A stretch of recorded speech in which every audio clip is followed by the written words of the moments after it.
todos, mi nombre es Sara y junto a mis compañeras Lina y Susana les vamos a estar exponiendo el estudio del caso de identificación de genes por Starter Blood en Saccharomyces cerevisiae modificada genéticamente. Entonces, para comenzar, les vamos a dar un poco de contexto sobre el caso. ¿Qué ha sucedido? Entonces, en la producción de bioetanol se utiliza la levadura, o también conocida como Saccharomyces cerevisiae, para realizar la fermentación alcohólica de los azúcares presentes en materiales renovables.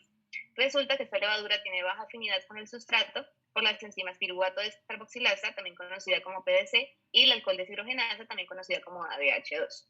Adicionalmente, también investigaron otro organismo, las Simomonas móviles, y esta sí tiene alta afinidad con el sustrato y presenta un mayor rendimiento comparado con el otro organismo.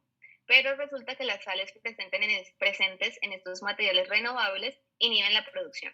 Entonces, los investigadores hicieron diferentes preguntas. Preguntas como cómo hacemos que la levadura pueda tener la misma producción que la Z móvilis. Entonces, para esto plantearon el siguiente experimento. Se insertaron utilizando ADN recombinante los genes optimizados PDC y ADH2 de Z móvilis en S. cerevisiae, y luego se hicieron cultivos pues para comparar las dos cepas y su producción de etanol. Los resultados es que no encontraron diferencias significativas en la producción de etanol entre ambas cepas. Bueno, vamos a hacer acá un pequeño anexo sobre qué es el ADN recombinante, y es la recombinación homóloga entre secuencias homólogas provenientes de dos orígenes distintos para poder realizar intercambio genético, y entonces de esta forma las bases se pueden aparear en gran parte de las dos moléculas de ADN.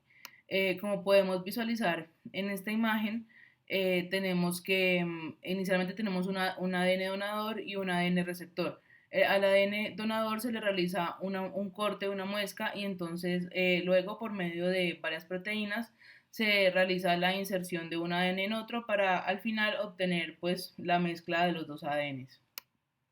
Bueno, debido a que no se encontraron diferencias estadísticamente significativas en la producción de etanol entre las dos cepas, se planteó como hipótesis de la falla que no se realizó la inserción de uno o de ambos de los genes de interés en el ADN de la Saccharomyces cerevisiae.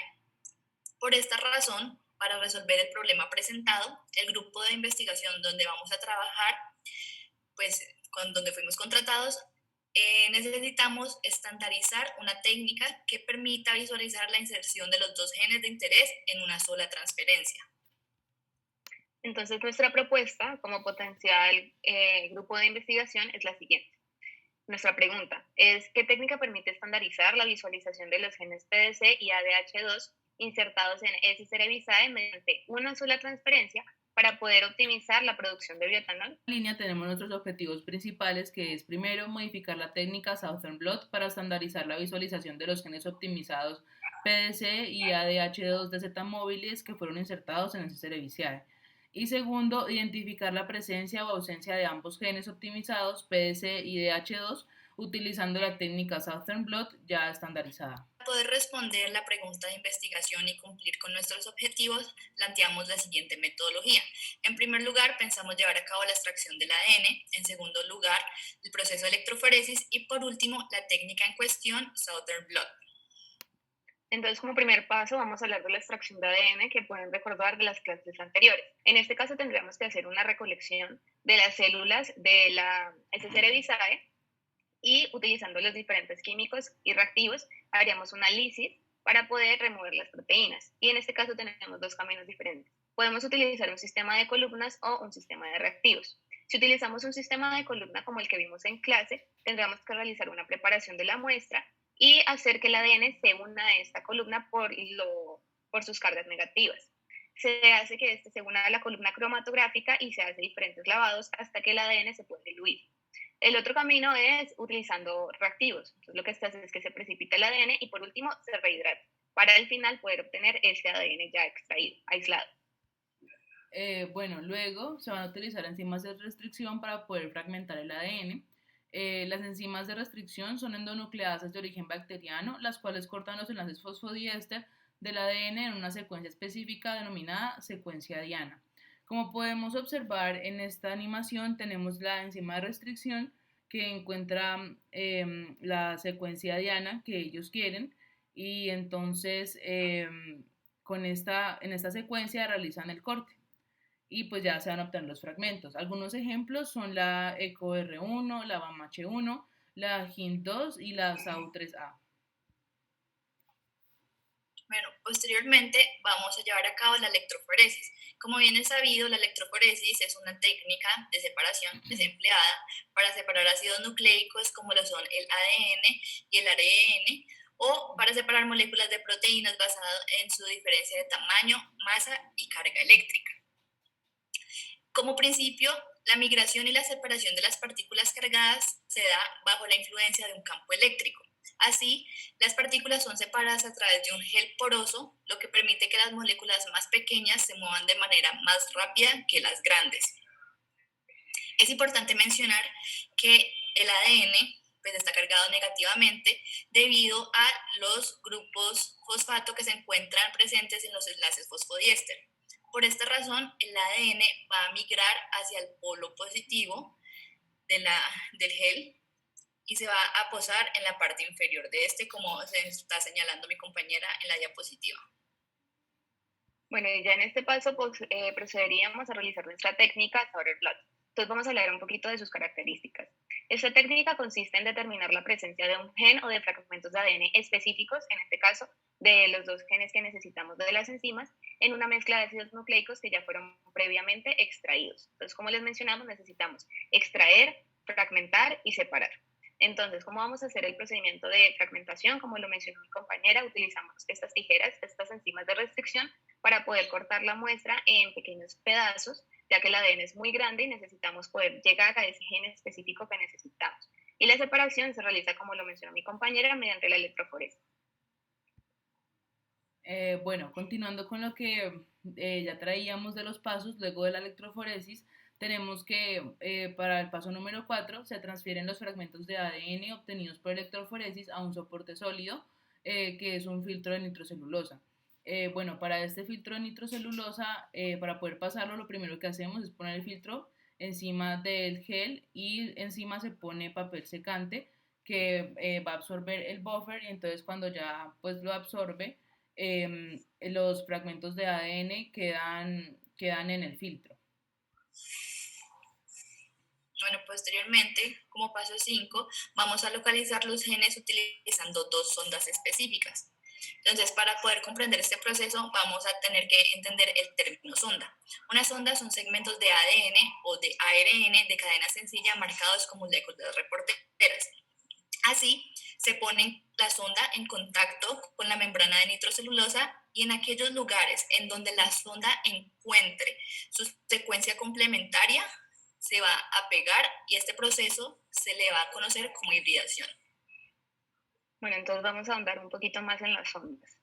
Estas ondas pueden ser de dos maneras, radioactivas o enzimáticas.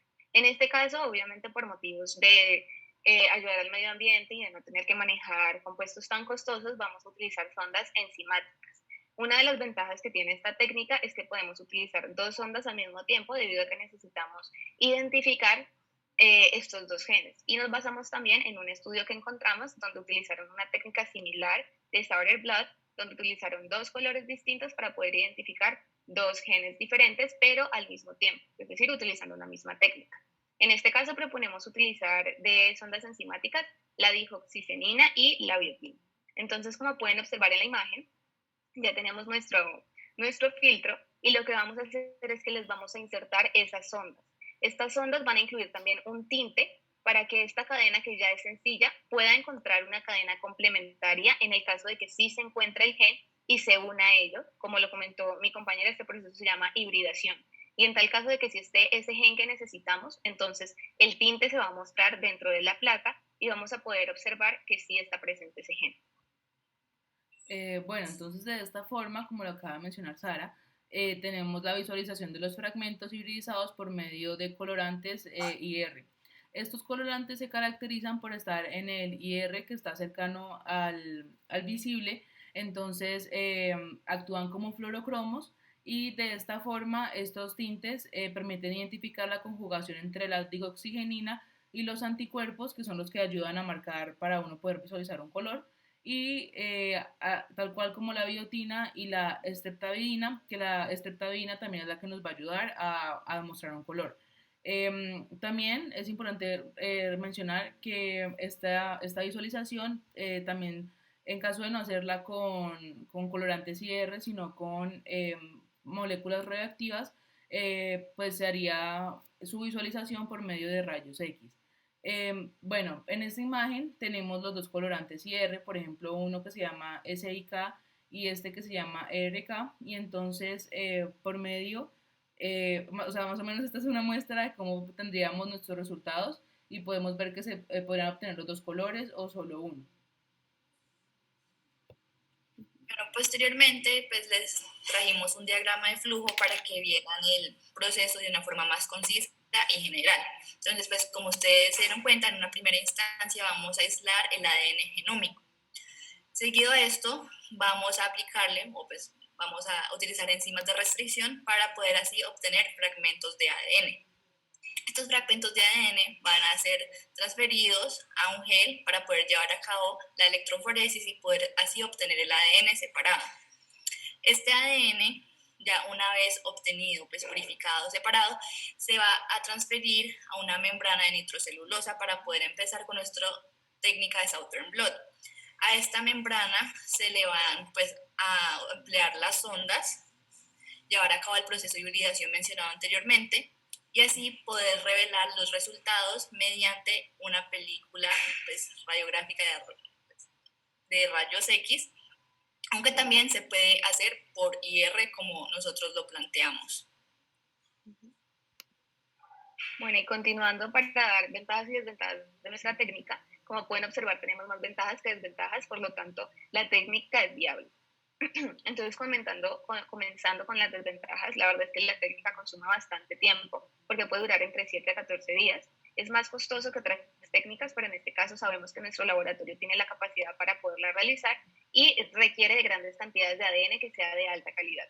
Ahí podríamos tener un problema debido a que no sabemos qué tan viable sea poder obtener las muestras de la levadura y pues que no permite identificar mutaciones puntuales. En cuanto a las ventajas, como lo mencionamos anteriormente, pues que según tan específica sea la sonda, pues va a ser la identificación de estos genes. Entonces nos permite tener cierta especificidad dependiendo de lo que necesitemos en todos los pasos.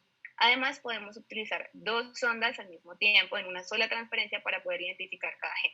Es decir, no vamos a tener que hacer técnicas separadas ni experimentos separados para identificar las dos enzimas. Además, como lo mencionó mi compañera, en caso de que se encuentren los dos genes, pues vamos a poder observar los dos colores y por lo tanto pues es un análisis bastante fácil de analizar. Además, según nuestra propuesta, no utilizaríamos elementos radioactivos ni rayos X y pues estaríamos realizando un análisis cualitativo para analizar esa presencia o ausencia de los genes que necesitamos. Bueno, ahora, ¿por qué elegimos Southern Blot y no otras técnicas?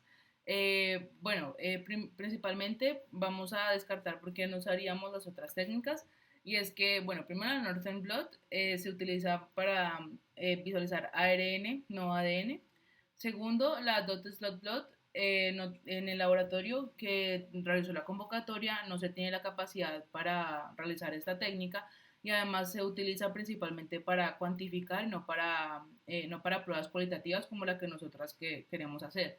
Y por último, para la hibridación in situ tenemos que se utilizan componentes tisulares, o sea, los tejidos, y pues para encontrar un tejido de una levadura, pues esto no sería viable.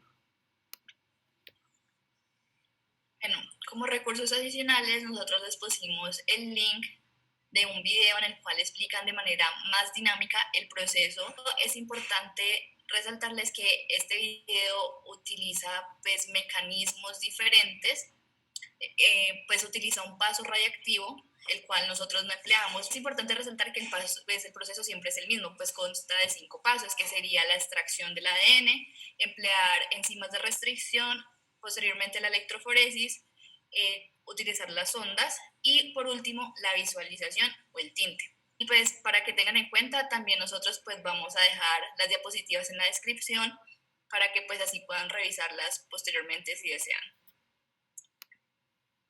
Continuando, aquí pueden observar nuestra bibliografía. Y eso sería todo. Muchísimas gracias a todos por su atención. Si alguien tiene alguna pregunta, por favor la puede dejar en los comentarios que las estaremos respondiendo. Muchas gracias.